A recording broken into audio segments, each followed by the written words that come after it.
जी साटा के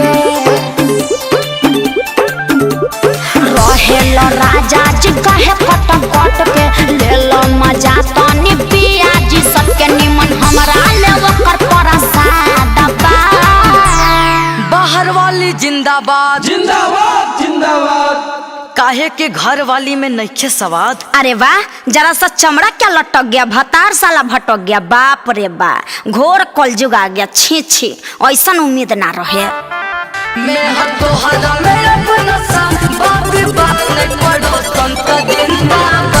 तब बियाह काहे ना ओकरे से कइलो मेरा बनसा बात बात नहीं पड़ो संत जिंदाबाद बा। तो जाना ओकरे भिड़ी रही हो।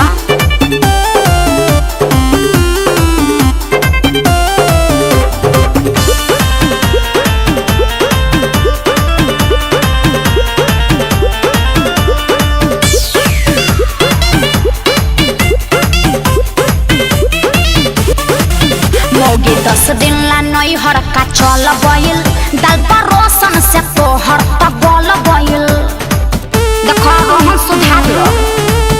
कन टप लगली बॉडी टप लगली नहीं पड़ो संत आलू चप लगली। कौन कमीला राजा विवाद बा।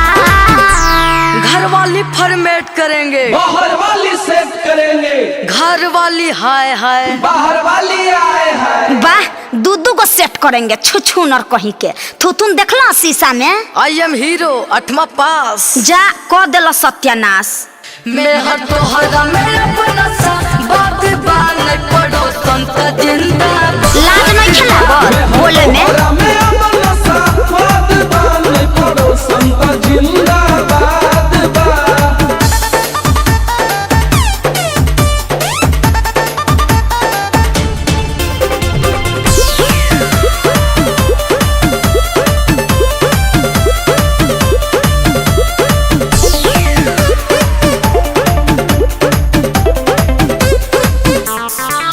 चाउर जतने पुरान होला राजा जी देला 8 गुना खाए में माजा जी माजा जी माजा जी हल्के में मत लो ठीक नो।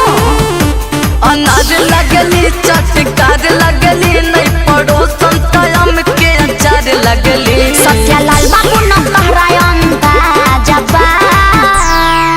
बाहर वाली मुर्दाबाद मुर्दाबाद मुर्दाबाद। अरे व्यास गलत कर रहे हो अपने तो अपने हाँ होते तनी हैं समझा दे बढ़िया से। इसलिए घर वाली जिंदाबाद। मैं अच्छा। हतो हरा मेरा बनसा बात बात नहीं पड़ो संत जिंदाबाद बा।